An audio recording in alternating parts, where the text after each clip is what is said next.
గన్నవరం మాజీ ఎమ్మెల్యే వల్లభనేని వంశీ అజ్ఞాతంలోకి వెళ్లిపోయారా? విజయవాడలోని SC ST కోర్టులో విచారణలో ఉన్న సత్యవర్ధన్ కేసు వాయిదాకు సోమవారం హాజరు కావాల్సి ఉన్నా ఎందుకు రాలేదు? ఫోన్ ఎందుకు స్విచ్ ఆఫ్ వస్తోంది? సమన్లు ఇచ్చేందుకు వెళ్లిన పోలీసులకు సమాధానం ఎందుకు లేదు? అసలేం జరుగుతోంది?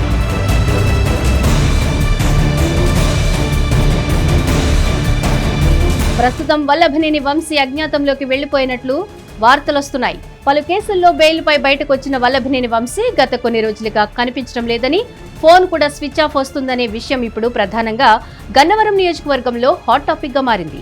అయితే వంశీని ప్రధాన నిందితుడిగా పేర్కొంటూ ఈ నెల 17న విజయవాడలోని మాచవరం పోలీస్ స్టేషన్లో హత్యాయత్నం కేసు నమోదైంది. ఈ నేపథ్యంలోనే మళ్లీ అరెస్టు భయంతో వంశీ కనిపించడం లేదా అనే చర్చ తెరపైకొచ్చింది. ప్రస్తుత పరిణామాలు చూస్తే అలాగే కనిపిస్తోంది. వంశీ తన అనుచరుల్ని తీసుకుని అజ్ఞాతంలోకి వెళ్లారని వార్తలొస్తున్నాయి. కోర్టు వాయిదాలకు హాజరు కావాల్సి ఉన్నా వారు హాజరు కాలేదు. దీంతో పోలీసులు వారి కోసం వెతుకుతున్నారట.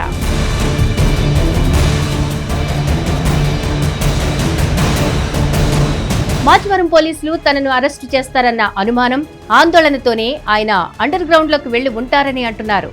ఈ కేసులో వల్లభనేని వంశీతో పాటు మరికొంతమందిని నిందితులుగా చేర్చారు.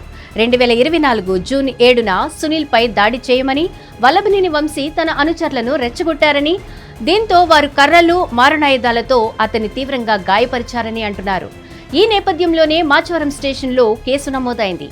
ఈ నేపథ్యంలోనే ఈ కేసుకు సంబంధించి సమన్లు ఇచ్చేందుకు పోలీసులు మాజీ ఎమ్మెల్యే వంశీ ఇంటికి వెళ్లారని, అయితే ఆయన మాత్రం వారికి అందుబాటులోకి రాలేదని అంటున్నారు. మరోవైపు ఇప్పటికే ఈ కేసులో ముందస్తు బెయిల్ కోసం ఆయన హైకోర్టును ఆశ్రయించినా ఉపశమనం లభించలేదు.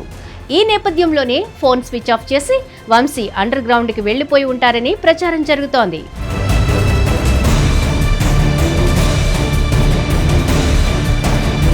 అయితే విజయవాడలోని ఎస్సీ ఎస్టీ కోర్టులో విచారణలో ఉన్న సత్యవర్ధన్ కేసు వాయిదా సోమవారం ఉండడంతో కోర్టు వాయిదాకైనా వంశీ వస్తారని పోలీసులు భావించారు. కానీ వంశీ మాత్రం వాయిదాకు హాజరు కాలేదు. మరోవైపు సునీల్ పై దాడి కేసులో నిందితుడిగా ఉన్న ఆయన అనుచరుడు కూడా కోర్టు వాయిదాకు రాలేదు. ఇదే సమయంలో ఆయన మిగిలిన అనుచరులు సైతం అజ్ఞాతంలో ఉన్నారని చెబుతున్నారు. దీంతో పోలీసులు గాలిస్తున్నారు. కాగా వల్లభనేని వంశీని ఫిబ్రవరి 13న హైదరాబాద్ లో ఏపీ పోలీసులు అరెస్టు చేసిన విషయం తెలిసిందే. సత్యవర్ధన్ కేసులో వంశీని అరెస్టు చేశారు. ఈ సమయంలో వంశీపై సుమారు 11 కేసులు నమోదు కాగా ఇటీవల అన్నింటిలోనూ కాస్త ఊరట లభించింది. దీంతో విజయవాడ సబ్ జైల్లో రిమాండ్ ఖైదీగా ఉన్న ఆయన సుమారు 137 రోజుల తర్వాత బయటకొచ్చారు.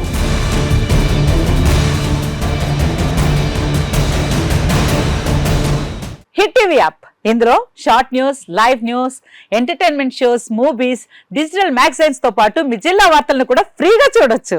ఇంకెందుకు ఆలస్యం, వెంటనే హిట్ టీవీ యాప్ ని డౌన్లోడ్ చేసుకుని ఫ్రీగా ఎంటర్టైన్మెంట్ పొందండి. Hit TV app. Hit TV app. Please download hit TV app. Hit TV app ని ఫ్రీగా డౌన్లోడ్ చేసుకుని ఎంజాయ్ చేయండి. మీకు నచ్చిన ఎంటర్టైన్మెంట్ కోసం హిట్ టీవీ యాప్ ని ఫ్రీగా డౌన్లోడ్ చేసుకుని ఎంజాయ్ చేయండి. హిట్ టీవీ యాప్ ని డౌన్లోడ్ చేసుకుని ఆస్వాదించండి, ఆశీర్వదించండి. ఇంతమంది సెలబ్రిటీలు హిట్ టీవీ యాప్ ని డౌన్లోడ్ చేసుకోండి అని చెప్తున్నారంటే ఎంత మంచి యాప్ ఆలోచించండి.